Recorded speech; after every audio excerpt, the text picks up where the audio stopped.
Hi, Lane. Today we're going to read Wombat Divine from the top of Mount Charlotte, near Calgary.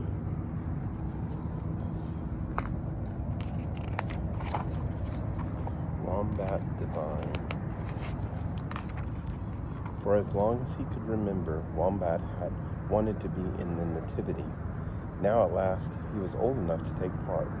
So with his heart full of hope and his head full of dreams, he hurried along to the auditions.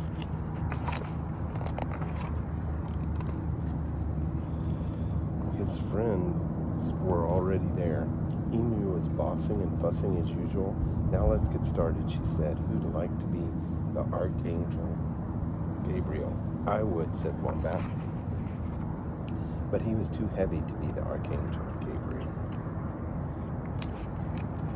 Bilby was chosen instead.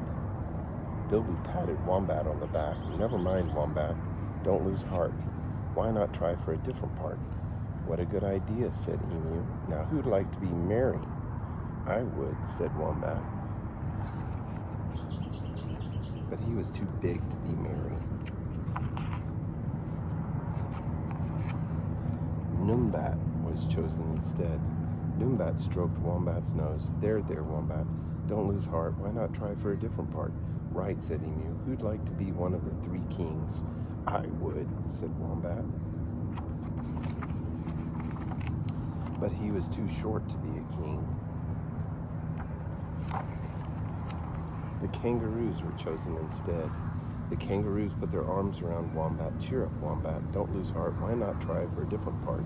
Wombat tried everything. He wanted to be Joseph, but he was too sleepy. He wanted to be the innkeeper, but he was too clumsy. He wanted to be one of the shepherds, but he was too short-sighted. And then there were no parts left. Wombat hung his head and hoped he wouldn't cry. Suddenly, Bilby leapt into the air. I know, he shouted. You could be the baby Jesus. Could I? Asked Wombat. Could I really? Of course you could, Wombat, said Emu. Fancy my forgetting such an important part. A nativity is, without the baby Jesus, is no nativity at all. Wombat was dizzy with pride. Christmas Eve arrived at last. Everyone was nervous, except Wombat. He lay quiet and still throughout the whole performance.